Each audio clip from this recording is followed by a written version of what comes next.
50-50 if my zipper's up or down anymore.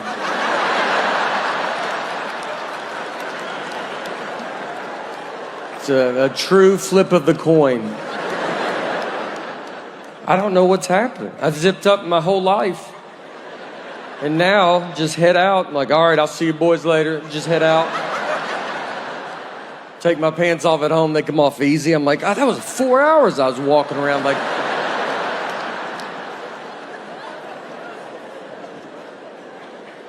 I think it's because I'm peeing so much longer. And I'm not used to this new old rhythm yet. Because in your 40s, there's a lot of false stops. You learn pretty quick to be like, let's hang back. Let's let traffic thin out a little bit.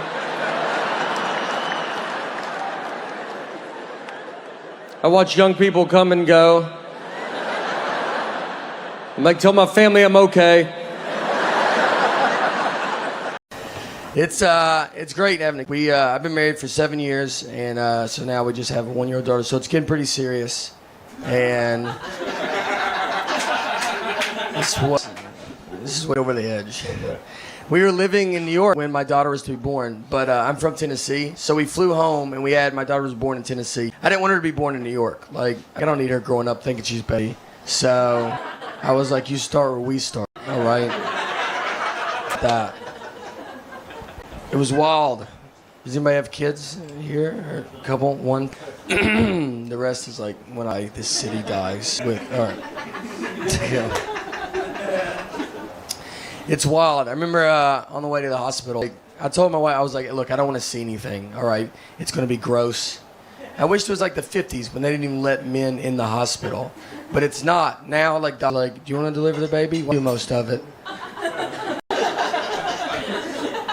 They just pull the baby out, and then they just tell you, they're here, cut the umbilical cord. They just tell you to do it like real fast.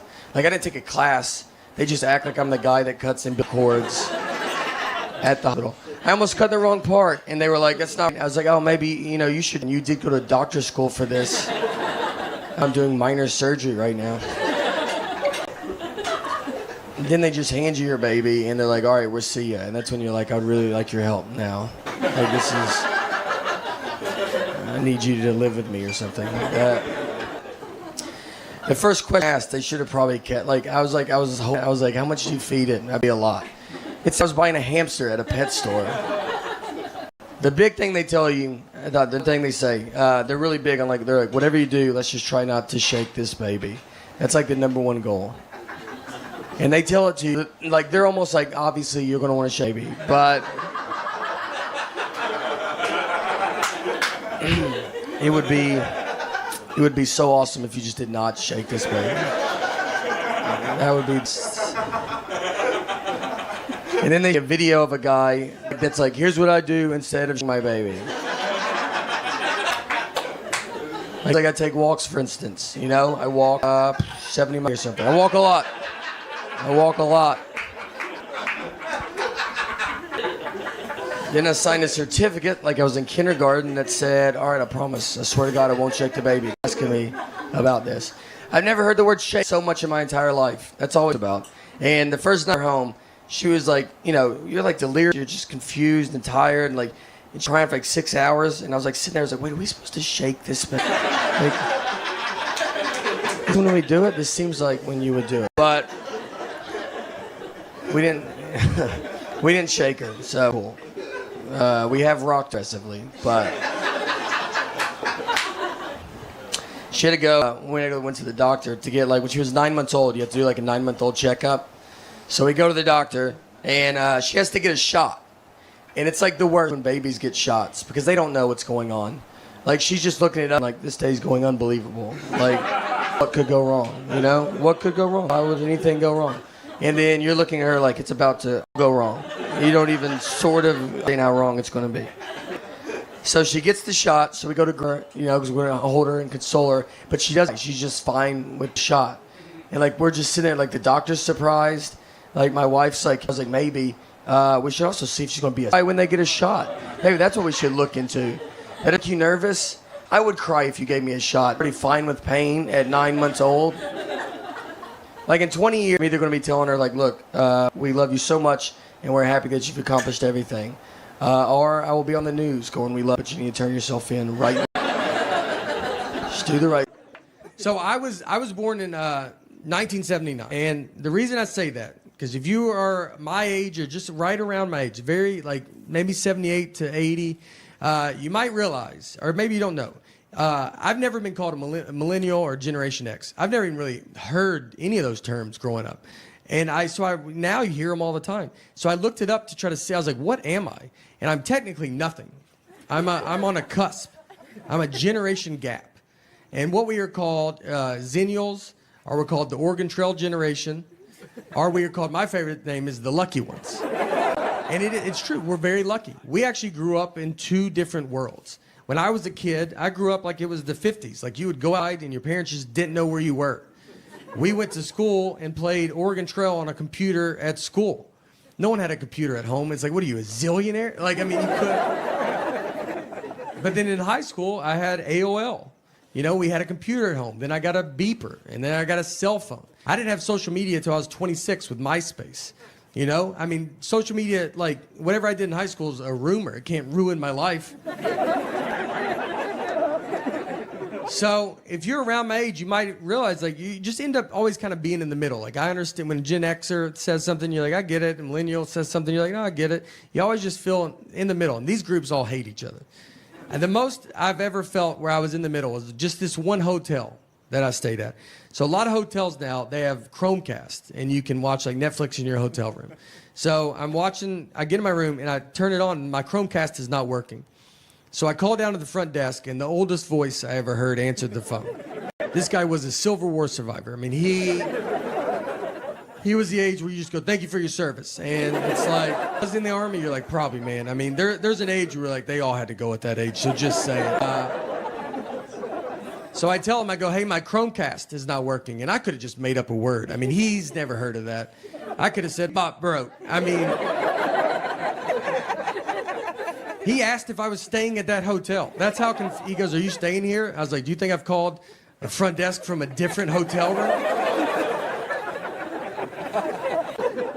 So he goes, look, I don't know what this is, but there's a younger guy here. Send him up. He'll be able to help you. And I was like, great. So that guy comes up, and he knocks on my door. I open it. He's my dad's age.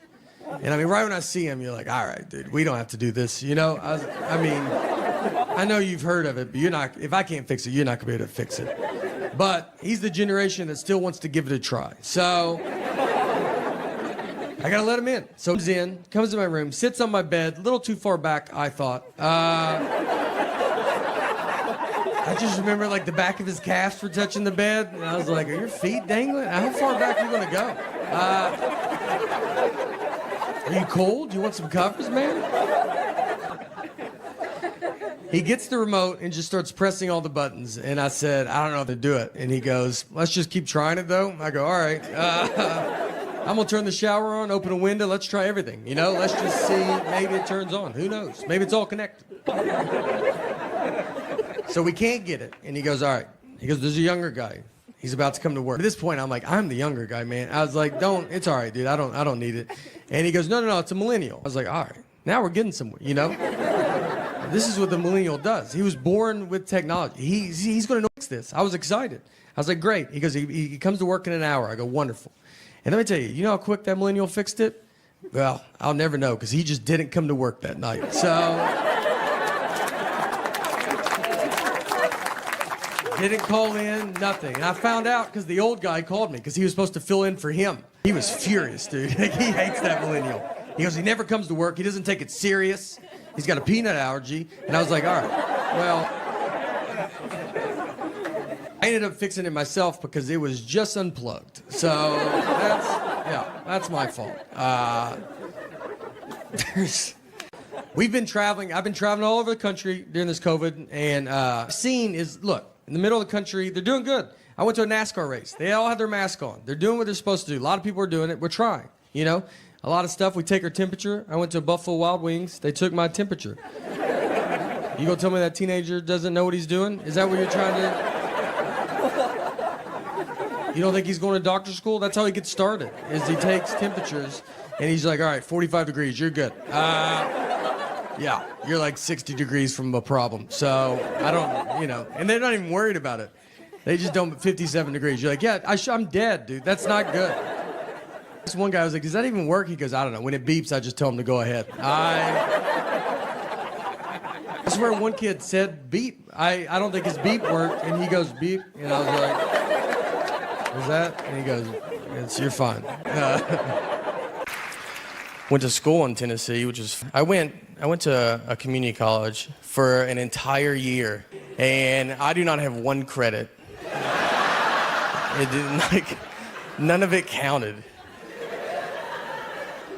The reason is because I had to take remedial classes, which remedial basically means they're like, look, we have no idea how your high school that you leave, and we are shocked, and we're actually going to look into it. But until the end, here's your classes you're going to take. Here's what I took. I took math, I don't, the book said math. That's what. How crazy is that? They stopped calling it math after 6th grade. Well, even though I make fun of Common Core, I have learned stuff from elementary homework, which is embarrassing. I'm 41. My daughter's 8. Nothing should ever come out of her mouth that I'm like, what? What was that? When to use a or an in a sentence. I didn't know that there was a rule in play. I thought you felt it out, you just go, that feels right, and that's what you do.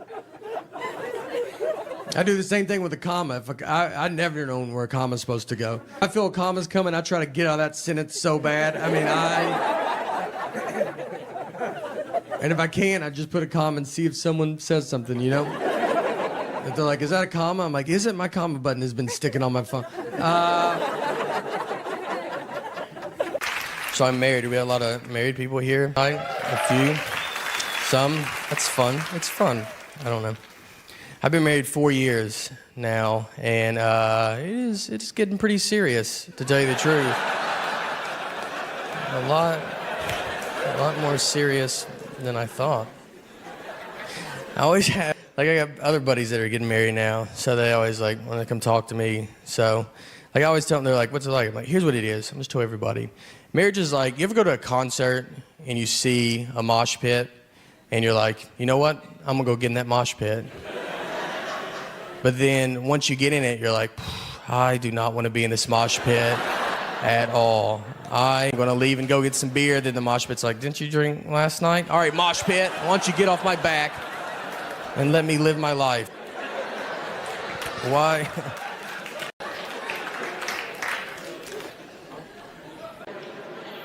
If you go to Europe, just so you know, it's the most old. It's very old. You think we're old, and you get there and you're like, good night. What have y'all been doing over here? You just walk around, they're like, that building is from 8. Good golly.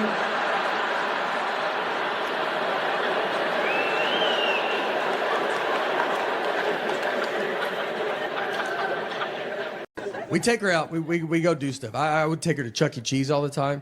You can go there. They had COVID in '84. So you can't even survive in there. That's what, Chuck E. Cheese is rough. I don't know if you've been there in a while. They look like they're trying to go to business and they can't. They filed bankruptcy and they're still open. They called Blockbuster and they're like, you get out. We want out.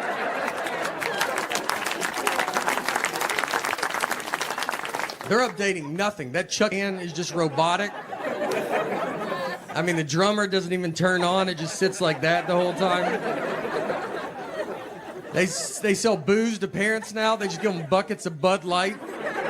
They're drunk in a booth at 9 a.m. And someone drives those kids home. I don't see a bunch of Ubers and Lyfts showing up. There was a Chuck E. Cheese that got caught. If people didn't eat all their pizza, they would just put it back out on the buffet. And that would shut down any normal business. And with Chuck E. Cheese, they have thrived. When I read the story, I was like, I thought that's what they were doing. I thought we agreed that that's fine. I didn't even know what the article was about. I don't read. Yeah, and I think that matters. Reading is the key to smart, I believe. And I don't do it. I think it's caught up to me. I want to do it. I like the idea of reading. I even buy books. But these books are the most words. And it's every book. You just open it and you're like, what are you talking about? And they don't let up. Every page, just more words. How about you put some blank pages in there? Why don't you let me get my head above water for 2 seconds?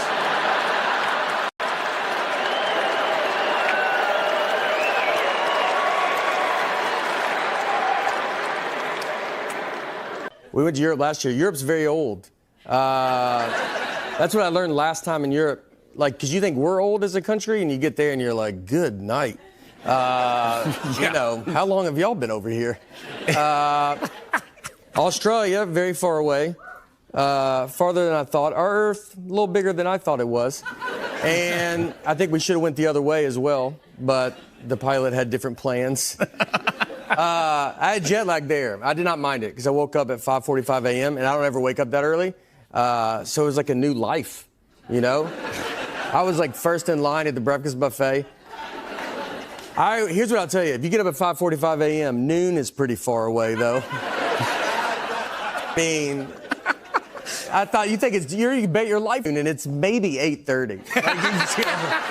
Like, 6 p.m., you're like, I don't know how people are out. How are they doing this? What are they doing? Why won't the sun go down? This is it. This is, it's something.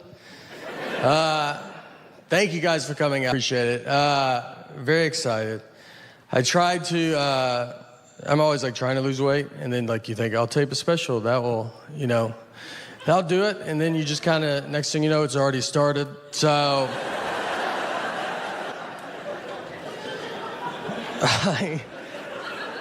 I had a thing that happened that I do. It was like, I got to get it together. Like I like to golf, and so I would sometimes bring clubs and I'll golf on the road. And so I was in Florida, and we go golfing. It's very hot, humid, gross. You get kind of feeling gross. So I wanted to change shirts before I drove back. And I go to the trunk of my car, and I take my shirt off, standing there, no shirt. And this old man walks up and goes, Olivia?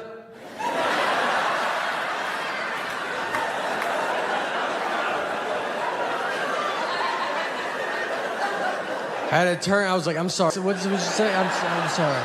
And he was like, oh, sorry, honest mistake. And I was like, I don't know.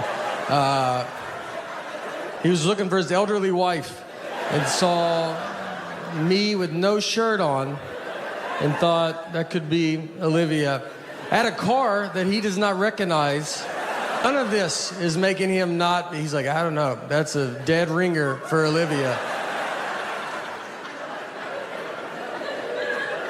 I don't know who he disrespected more, me or Olivia, to be honest. I mean, we could both have a word with him.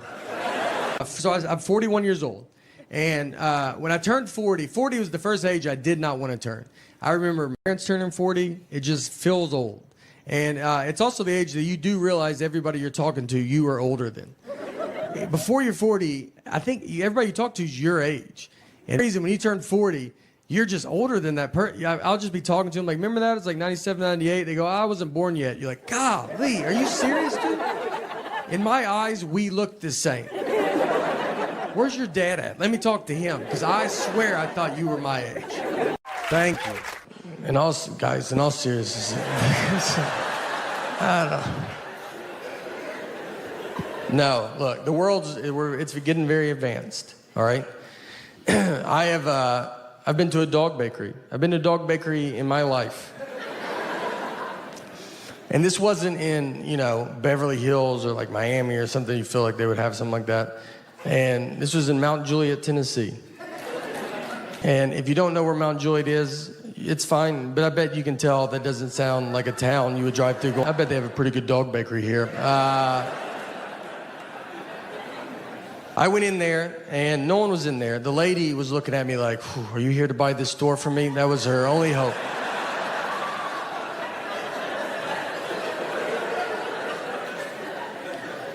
I talked to her. She had some time on her hand, excited to talk. And her and her husband bought the store for their 27-year-old daughter who graduated from college with a degree and came out of college and said, I want to own a dog bakery. I want to make cakes for dogs. If I asked my 6-year-old what she wants to do when she grows up, I think she'll tell me she wants to make cakes for dogs.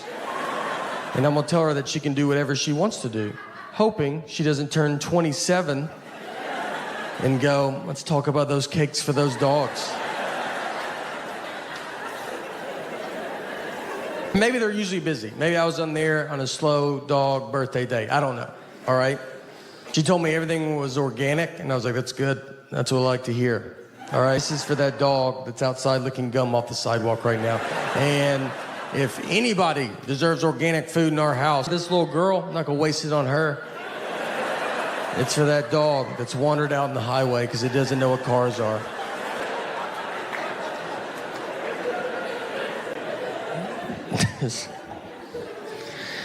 But look, next time you guys go to Mount Juliet for vacation, let me tell you, look, do them a favor, go by there, all right? Swing through, buy some dog cakes. And I'll be honest with you, I'll be up front with you guys. I bought a dog bakery, it's not going that good, all right? We're almost done, so don't worry about it. And I think you can tell. I always think people they're like, he's talking about dog bakeries. He's about out of stuff. Where is this going? Oh, me and my buddy, we rented a car. He's driving. On the way out there, I see a dead horse just laid out in this guy's yard. And I've never seen that before. And I was like, man, I bet you don't think about that when you buy a horse, it dying. What do you do? That's a huge thing, dying in your yard. You can't just shoot it off into the woods with your foot and try to get another one that matches before the kids come home. You have to tell your wife to keep the kids away for a month. You got to Google how to move a dead horse. You got to probably try to get another horse to help you do it, and that's not easy. That's what the blinders were invented for, because it's like, just look ahead. Don't worry about what's going on back. No, look. You got to get your friends to help you do it, and you can't spill the beans too quick on that. You think it's hard for them to help you move a couch? Try a dead horse. You gotta lie to them, like, we're getting a divorce. Just come over, bring your truck and some gloves. And when they get there, let me tell you, they're gonna see it, all right? Everybody saw it. It was next to the road. And they're gonna pull into that driveway and just be like, I don't think they're getting a divorce at all. I think we're here to move that dead horse is what I think. Let's let him bring it up, all right? Make him ask. But I'll be shocked if we don't touch that dead horse today.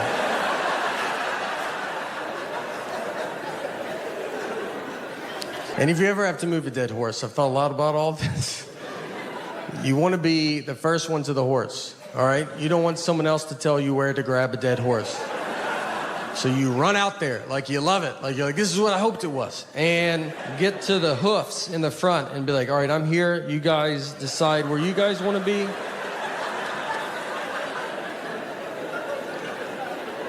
One of my favorite ones was, this was forever ago. We're going to a friend's house.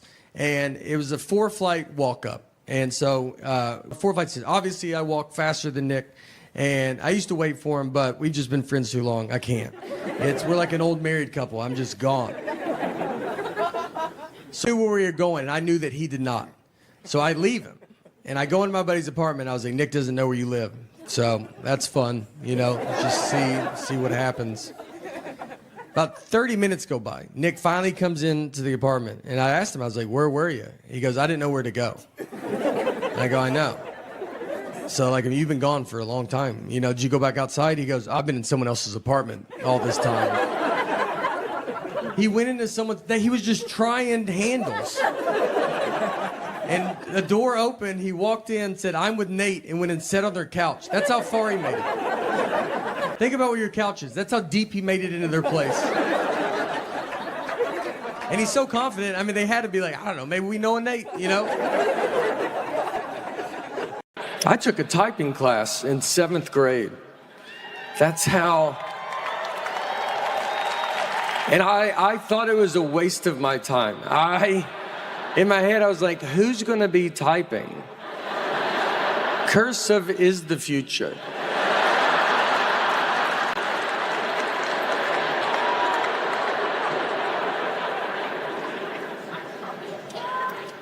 That's why I like there's the future. I don't know what's going on. I don't know technology. I don't know what AI is. I don't think you get to know what AI is and also see a donkey jump off a high dive. I think it was one or the other. And I saw the donkey, so I'm out.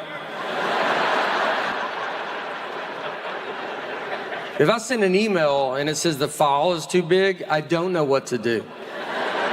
My best guess is I try to resend it. That's what I try to do. You know how dumb that is? The computer's like, no, and I go, what about now, though?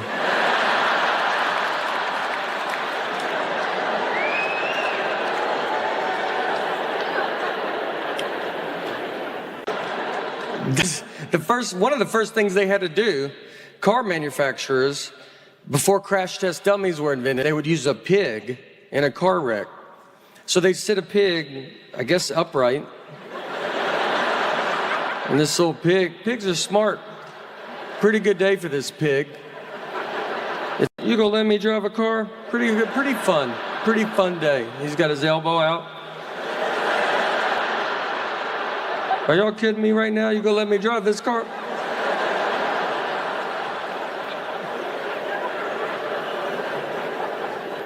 I don't even know what that shows you. Pigs don't have necks.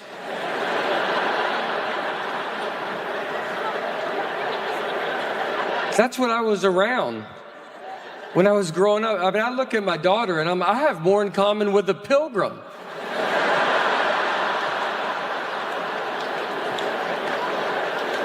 And pilgrims believed in witches.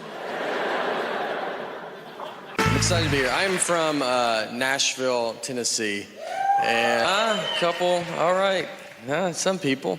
And we were married, and me and my wife were in Nashville last summer, and we went out on the lake with some of our friends, and we were floating around in the water, and there was a guy in a boat, like right next to us, and my wife was like, oh, that's my ex-boyfriend in that boat. I didn't know who he was. She didn't have to say anything at all. She was just basically like, are you having fun? Because I would like to put a stop to that and make you stare at this guy the rest of the day. So I'm staring at him, and then I look at her, and she's staring at him. I feel like she's staring at him to see what her life would be like if she didn't marry me.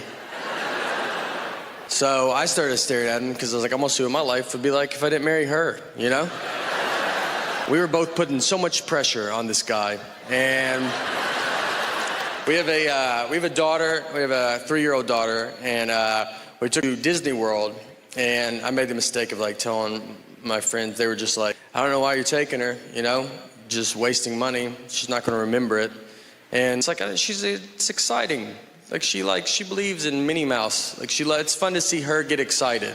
Like, what should I do? Should I just put her in a closet and be like, do you remember yesterday? No? Well, until you start remembering things, I'm not going to waste any of my money on you, you know?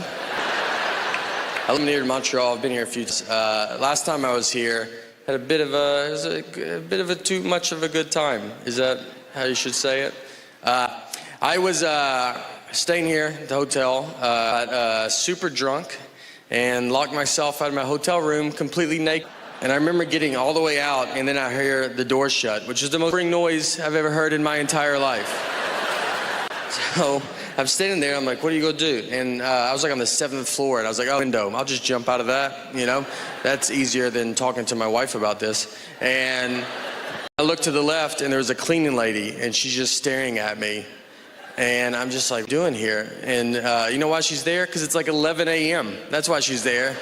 That's how far in the day it was.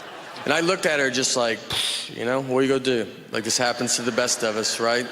And she was like, doesn't, it's never happened before. And I don't even have, I don't have like a body either that's like, you're welcome. You know what I mean? Like I did her a favor. I was like, come on, it's your lucky day, all right? Take it in. I do nothing to try to lose weight. I'm just kind of riding it out, seeing what Here's where we're at right now. What I've started doing, though, is I tell people to weigh 300 pounds because, yeah, I'm a pretty dumb guy. Just, I don't think it's pretty obvious. And it's, I think, I've thought about, like, time travel. Like, if I went back in time, knowing everything I know now, I don't think I would make a difference.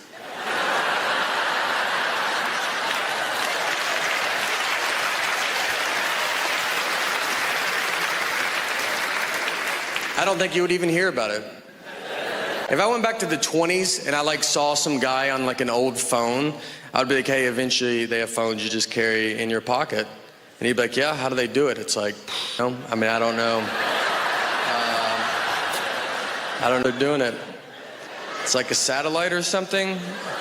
And they'd be like, what's a satellite? Well, I shouldn't have even brought that up then. It's like a round metal dish or something. Like that's got to go pretty high in the air. I honestly don't think I could prove I'm from the future. I mean, they would want some proof, you know? Who's the next president? Oh, boy. The dumbest I've ever been talked to, I like to golf. And so a guy was telling me there's a real golf course in North Carolina where they have llamas or the caddies. So if you don't know anything about golf, I mean, you know, a caddy usually carries your bag around, tells you how far you are from the hole, and helps you out. So this course, they have llamas. So you put your golf bag on a llama, and it carries your bag. So he told me that, and then he looks into my big, dumb eyes, and he goes, just so you know, llamas can't talk, though. I mean, that's the question he was trying to get ahead of as he looked into my stupid eyes. Like, he just feels like, I'm going to say it so that guy doesn't have to say it. I'm just at the zoo talking to the giraffes, just, hey, where are you guys from, you know? I know where you're from, but where are you from? You know what I mean? What you have to do, you have to mail your birth certificate in. Some moms give their children their birth certificates. I've never received mine. I thought I was the proof of my birth. And you got to mail it in. I've never been a big mailing in guy. I've mailed maybe 4 letters my entire life. I've never done it. Stamps make me nervous because I don't know how many you're supposed to put on. Where they're going to be like, you should put 1 more on. And they changed the price of stamps. Not in the news, you know. You don't find that out on Twitter. You have to find out from old people. They're the only people that know. They keep up with it. They're like, stamps went up. You're like, okay. All right. Is it $100? Like, they're furious. They're like, is it $100 a stamp? It's 3 more pennies. And always, like, it shot down my dream because I wanted to play college basketball, and that didn't work out. It didn't work out because I got cut every year from my high school basketball team. So I had to play for my church because, yeah, the church can let you. They have to let you play, which is nice. That's a good, you know. That would be, I guess they could cut you. You'd be pretty bad if they're like, look, we think you're good, but Jesus does not think you're that good. Yeah, he is our captain, so. And church ball was a lot different, too, because we played, it was a half court, no three-point line. We played on carpet. That's your first sign. It's not going to count. And they gave us a basketball. We didn't have a ball. Like, we would just stand out there and play on honesty. So you'd be like, I just made it. It was like, oh, that's a good shot. You're really good.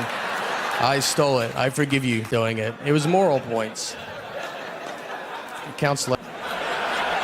Animals have it the worst. They die terrible deaths. I heard a story. This kid, he had 2 goldfish. So he grabbed one of them, he squeezed it, it exploded. Yeah, it's pretty crazy. I don't feel bad for that goldfish. Like, you know, he died quickly. I feel bad for the other goldfish that just has to deal with that trauma now. You know how insane that would be? They're not gonna bite the other fish. He's killing them. Like, he's got to. Imagine if you're locked in a room with someone and they just exploded. It would change your life forever. You're like, can I get someone else to talk to? They're like, no. You're like, what? I'm just going to deal with this in my own head? This is the worst life ever. I've got to travel a lot, which is fun. I get to go to like different countries, and I don't deserve to go. Like, I don't know where these countries are at. I just go. I didn't learn about any of them. Like, I learned about Tennessee. I learned about the states that touched us in case they attacked. And yeah, and I was told was Europe, and that's where all the gays live. So I didn't have a passport, you know? I was young. We're doing homework, too. Our daughter's starting to bring it all home. Which homework, first and second grade was awesome. Third grade, you're like, okay. They throw some stuff in, you're like, oh, all right. All right. It's, okay. Learning it earlier than we used to, huh? Like, I don't even know if that's true, but... She brought home Common Core math. That's fun. It's a new math they invented. No heads up. Give it to parents that never learned it. It's just a whole new... I mean, it's unbelievable. Why when they bring it home, you got to watch a 40-minute YouTube video on Common Core math? I don't even understand it. If you know it, if you don't know Common Core, it's just a new math. And the goal of Common Core is to use one sheet of paper for every problem. You just want to keep breaking the problem down. You put the problem at the top, and it just keeps going. And then what's even funnier is you see old math in the middle of it. As you break it down, old math gets in there, and you're like, oh, do that at the top. I don't even know what we're doing. And it's not like old math isn't working. I mean, old math's doing... I don't get incorrect change everywhere just going, this stupid old math. It's a long way to get at the same answer. I told my wife, it feels like if you knocked on my front door and I opened it, and you said, can I come in? And I was like, do you mind walking in and coming in through the back door? And you'd be like, does the front door not work? I'm like, no, it works. I use it. A lot of people still use it. But the way is to go jump the fence and come in the back and meet me at this same spot. I was with a buddy, and we rented a car. He's driving. On the way out there, I see a dead horse. I mean, just laid out in someone's yard. And I've never seen that before. And I was like, man, I bet you don't think about that when you buy a horse. Like it dying. Like you don't fast forward that far. You know, that's a huge thing, dying in your yard. That's the weight of a horse. You know, I mean, you can't just scoot it off into the woods with your foot and be like, let's try to get another one before the kids come home. You have to tell your wife to keep the kids away for a month. You got to Google how to move a dead horse. You got to possibly get in the horse to help you do it, and that's not going to be easy. You know, I think that's what the blinders are for, because it's like just look ahead. Don't worry about what's going on back here. Or you got to get your friends to help you do it, and you can't spill the beans too quick on that. You know, you think it's hard to get them to help you move a couch? Try a dead horse. I mean. You gotta lie to them. You gotta just be like, we're getting a divorce. We hate each other. Just come over. Bring your truck, though. And when they pull in there, let me tell you, they're gonna see it. All right, everybody saw it. It was next to the road. So they're gonna pull into that driveway and be like, man, I don't think they're gonna divorce at all. I think we're here to move that dead horse, is what I think. And I say, let's let him bring it up, make him ask, but I will be shocked if we don't touch that dead horse today.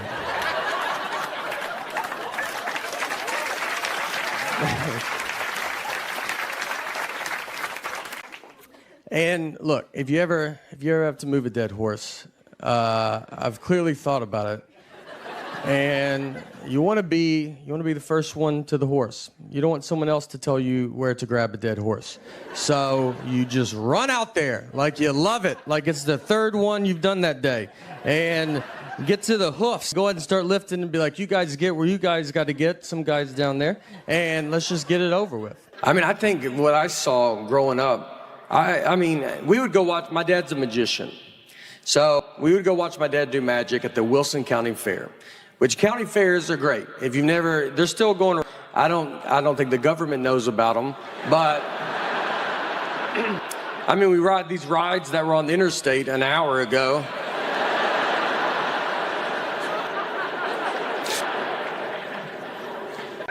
Went to Australia as well.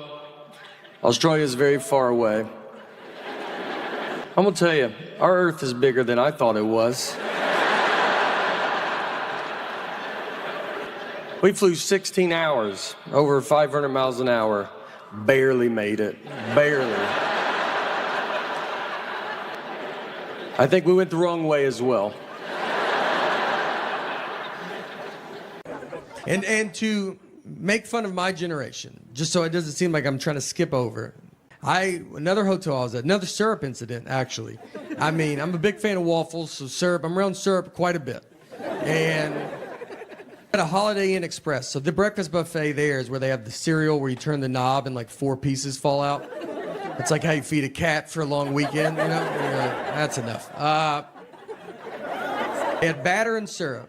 And so they had the waffle iron where you make it yourself. So you pour the batter on the waffle iron, you shut it, you turn it over, it locks, it cooks minutes, you turn it over, you open it, half the waffle comes off, half stays forever. That's how you eat a waffle.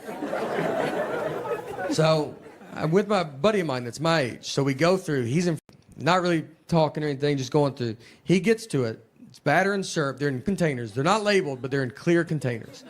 He gets the syrup and starts pouring it on the waffle iron. And I'm not even stopping him because he's not doing it where he's going, I've never done that. He's doing it where we're probably going to try it after. I mean, he's just like, you're like, dude, I can't wait to see what this guy's making. Like, he might know something that I don't know. He shuts it, turns it over, it cooks. He's like looking at us. We're like, I mean, the whole line's like, hey, what is that going to be? And it makes black smoke is what it makes. Just, I mean, dark black smoke. Just starts filling the lobby. The manager comes over. He's like, what are you doing? He's like, I guess I poured the wrong one. These are not labeled. And the guy's like, they're in clear containers. Do you not know the difference of batter and syrup? And he's like, I bet it happens all the time. He goes, I've worked here my whole life and I've never seen this. So they threw the waffle iron. They just throw it away. That's what they have to do. Just throw it away. It's over. And now there's no waffle. I mean, we went from all about to get a waffle to it's upside down in a trash can. And then he just turns and looks, and it's just a line of people, that little foam plate. And just everybody's sad. I just hear someone in the back go like, I set my alarm for this.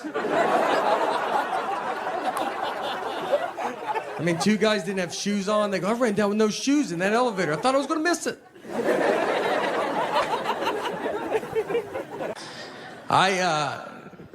First, thank you. I can't thank you enough for coming out tonight. It means the world. And I've been this is how I've been closing shows on the road, and I want to close my special with it. I'm assuming that people saw the Netflix, the stand-ups, the little half hour. Thank you. Thank you for watching it. Thank you for coming out. So some stuff's happened since that special, and I want to give you some updates to a couple stories I told on that special. If you haven't seen it, I'll walk you through it. Don't, think you're going to be lost. And I think you've seen what I've talked about. I bet you're like, I bet we'll catch up quick. So the first update is about the Cape Fear Serpentarium.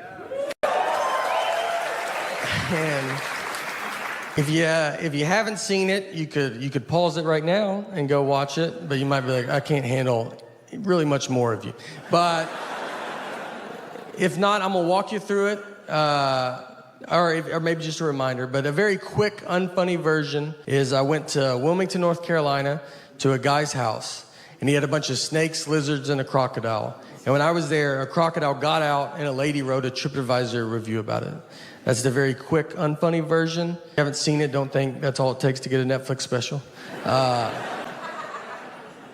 So the first thing is the lady that wrote the TripAdvisor review messaged me after the special came out. And you write a review on TripAdvisor, you can see how many people look at it, and it jumped 50,000 views the day the special came out. So, but she did not know this for a couple of days. So, I mean, she was like, I'm crushing it as a reviewer, all right? I swear. I'll bring your place. You better treat me right, Applebee's. I'll bring this whole place down.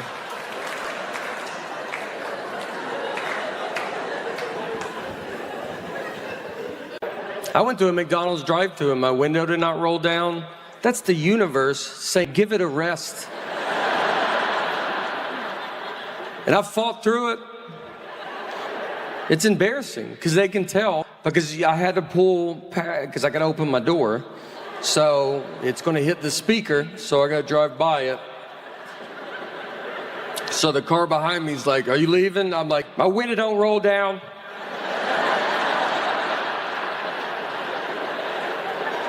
And I got to open the door. Now the speaker's by the gas tank. So I got to yell my order out. Now that guy hears it. And then I look at McDonald's screen. Well, they got it all on the board. Just let the neighborhood know what I'm ordering.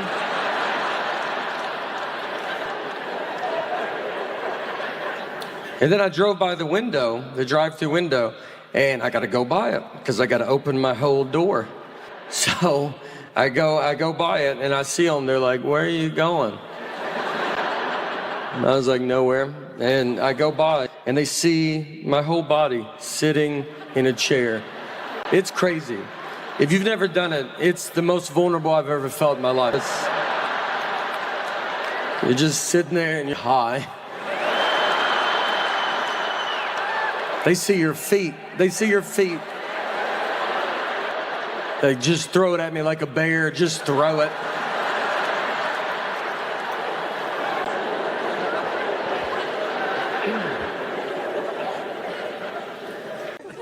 The dumbest I've ever been talked to, I like to golf. And so a guy was telling me there's a real golf course in North Carolina where they have llamas or the caddies. So if you don't know anything about golf, I mean, you know, a caddy usually carries your bag around, tells you how far you are from the hole, and helps you out. So this course, the llamas. So you put your golf bag on a llama, and it carries your bag. So he told me that, and then he looks into my big dumb eyes, and he goes, just so you know, llamas can't talk, though. I mean, that's the question he was trying to get ahead of as he looked into my stupid eyes. Like, he's like, I'm gonna say it so that guy doesn't have to say it. I'm just at the zoo talking to the giraffes, just, hey, where are you guys from, you know? I know where you're from, but where are you from? You know what I mean?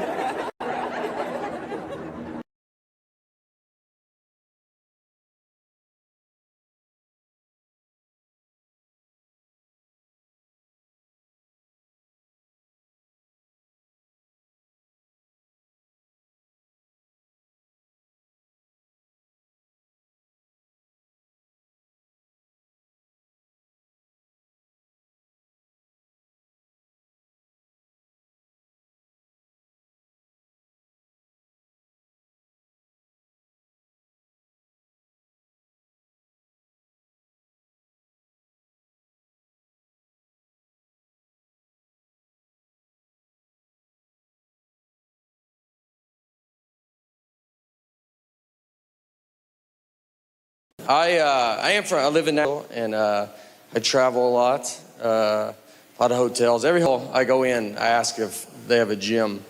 Like, I'm like, you guys got a gym? I don't even have clothes to work out in. And it's just because other people are standing there, so I like to ask. I don't work out. I don't know if I have to say it. I'm lazy. I realized I was watching a football game once, and I'm sitting on my couch, and I was going to get something to drink out of the refrigerator. And right when I get up to go get something to drink, one team kicked off to the other team. Before I could get back, the guy ran a 100-yard kickoff return, and I missed it. That guy ran 100 yards before I could get 3 to maybe 4 yards.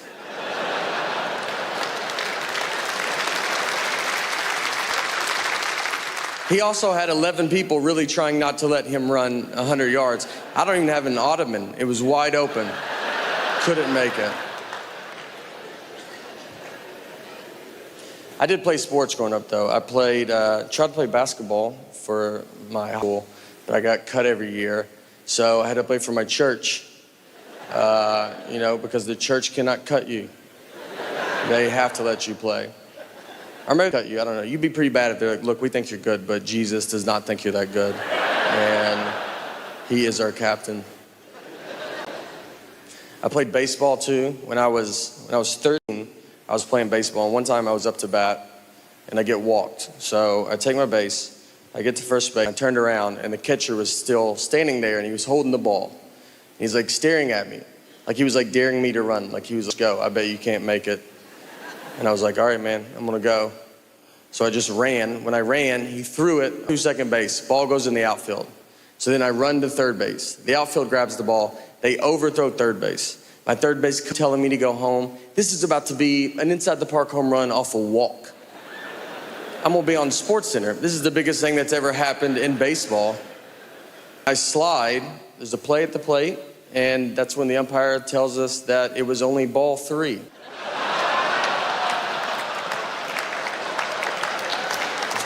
I swear. It's a true story. So we all have to get up. I'm like dirty for no reason. I gotta go get my bat. It's right where I left it. I gotta just drag. I gotta bat again.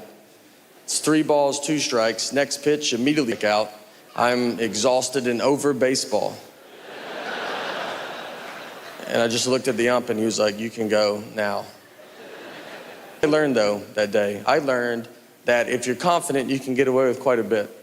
Because no one tried to stop me, and they should have, you know?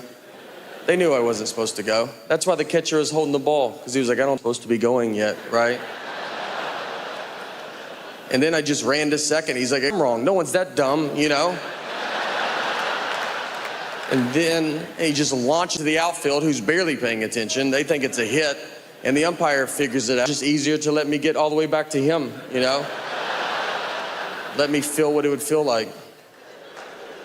You know what was great too? No one ever told the parents.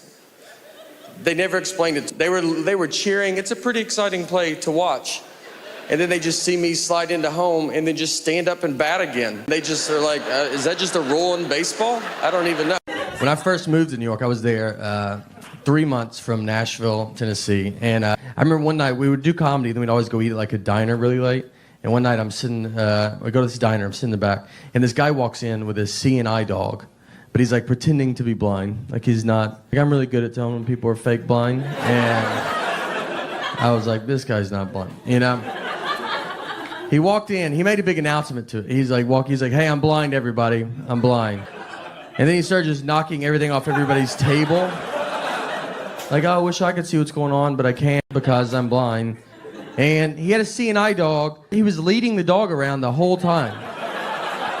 The dog never got in front of him. And I was like, it doesn't work like that, you know? Like, I don't think the dog builds confidence and is like, do some of these on your own. I just want to see, you know, if you get it. Like, so I'm watching all this happen. I'm getting pretty upset about it, you know, because I just moved to the north from the south, so I still cared about people. And I was like, I gotta do something, you know. And so they kick him out. So they kick him out, and they get us outside. And I go out there. I look. I was like, all right, let me go. In my Mayberry head, I think this is New York's biggest problem. And I go over to him. I was like, what's wrong with you, man? Like, why would you pretend to be blind? Like, how would you feel if you really were blind? And he was like, how would you feel if you were blind? I was like, what does that even mean? And then he sprayed me with mace. And he was so accurate. You know, it wasn't like, oh, I hope I get him. It was both eyeballs. The bridge of my nose wasn't even wet. That's how good he was. And when you go to the mace, you can see for a second. And I remember, like, I was like sitting there, and I look up, and he runs across the street, and he gets hit by a cab. For real, it wasn't bad. Like the cab, like just kind of bumped in. I mean, it wasn't good, but it wasn't, you know. Like, he's fine. I think he's fine. He could see after. No, I don't know.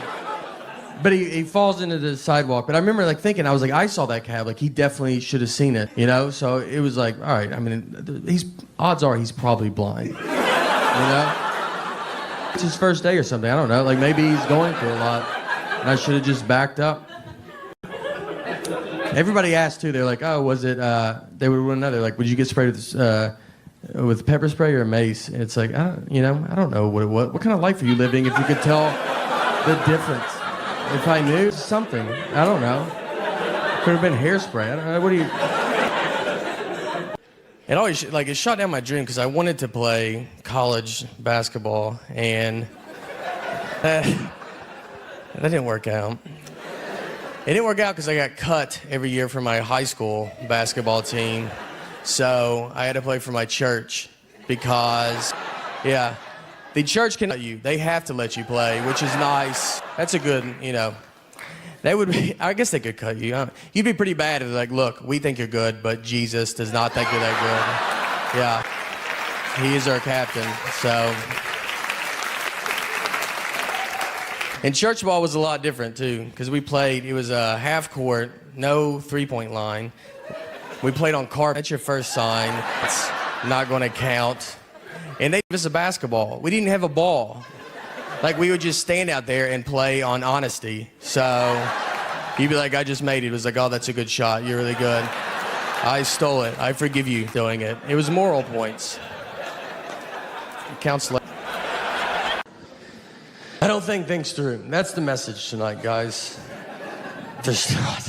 There's no message. But if there was, it's I don't think things through. No. I'm a huge Vanderbilt fan. And I think a couple of us, it's a storm is coming together. I did not go to Vanderbilt too. Vanderbilt asked me to say that. And I was like, I think people know. And they go, we do too, but just say it also. Vanderbilt went to their first bowl game in football in like 20 years, in 2008. And so we all go to it. We're very excited. It's at Tennessee Titans Stadium. So me and a bunch of buddies get together. We go tailgate. We get cornhole, a grill. Like we're going all out. And my ticket was at will call. So I was like, look, I got to get my ticket. I'll be right back. So I go get my ticket. And before the lady gives it to me, she ripped it, which means you have to go in. And it was, a full 3 hours before the game starts. I was like, I don't want to go in yet, And she's like, you have to go. And I just walked in to just an empty stadium, 60,000 empty seats. I go to my seat. I don't even just go to I went to like the one I'm supposed to go to, like a loser. The players are like in jeans. They're not even dressed yet. I was like, I'm real excited for the game. I like startled them. They're like, oh, I didn't even know anybody was in here. Did you go to Vandy? I was like, you would think with how early I'm here, but I also think if I went to Vandy, I wouldn't be in the situation that I'm in.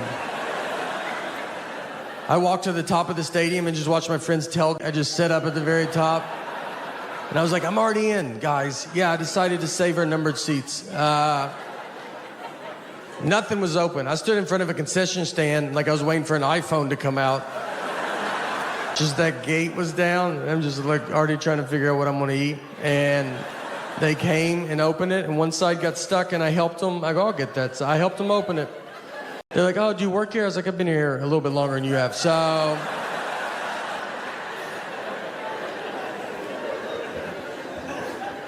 I'm 41 years old. And when I turned 40 was the first age I did not want to turn. I remember my parents turning 40, it just feels old. And it's also the age that you do realize everybody you're talking to, you are older than. Before you're 40, I think everybody you talk to is your age.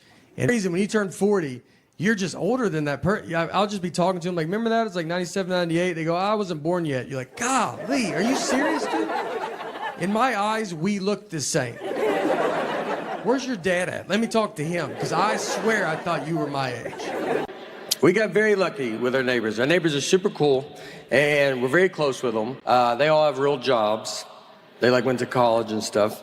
And one of them is a management consultant, so he manages all the consultants. And yeah, it's a tough job, all right? There's a lot of consultants, and he's like, you better get back, you just can't consult up in here. So he's busy.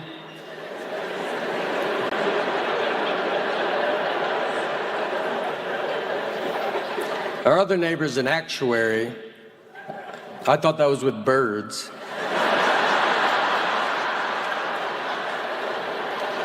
I was like, what's that bird right there?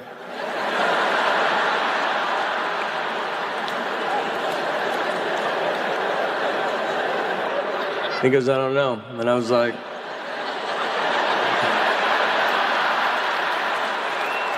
as an actuary, you don't know what that bird is right there?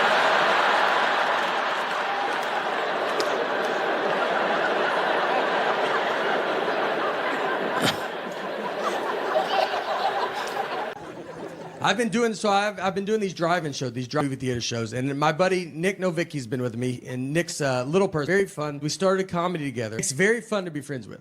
He very easy to trick. We were once at a coffee shop, and I was sitting near us with a big husky dog, and Nick just goes, "Hey, you think that's a wolf?" And I just said, "Yeah, I do think it's a wolf." They just passed a law that if you can catch a wolf, you can have it as a pet. And he goes, "Should I go ask him about it?" I was like, "I mean, absolutely. You know, I mean, he wants to talk about it. That's why he brought that wolf out here." And I watched him walk over to him and just go, "Excuse me, is that a wolf?" And the guy, I mean, he didn't really know how to answer it. He said, "What? I mean, you think I brought a wild wolf to this coffee shop? And the wolf's just being cool about it? It's not losing its mind right now?" I've been doing these drive-in shows, these movie theater shows, and my buddy Nick Novicki's been with me, and Nick's a little person, very fun. We started comedy together. It's very fun to be friends with. He very easy to trick. We were once at a coffee shop, and I was sitting near us with a big husky dog, and Nick just goes, "Hey, you think that's a wolf?" And I just said, "Yeah, I do think it's a wolf." They just passed a law that if you can catch a wolf, you can have it as a pet. And he goes, "Should I go ask him about it?" I was like, "I mean, absolutely. You know, I mean, he wants to talk about it. That's why he brought that wolf out here." And I watched him walk over to him and just go, "Excuse me, is that a wolf?" And the guy, I mean, he didn't really know how to answer it. He said, "What? I mean, you think I brought a wild wolf to this coffee shop? And the wolf's just being cool about it? It's not losing its mind right now?"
I think it's because I'm peeing so much longer, and I'm not used to this new old rhythm yet. Because in your 40s, there's a lot of false stops. You learn pretty quick to be like, let's hang back, let's let traffic thin out a little bit.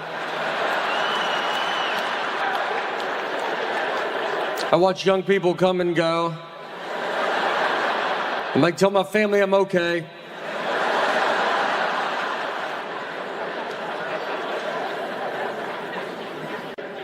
I had a hard time in school. When I barely graduated, got into a community college, barely got into a college they have to let everybody in.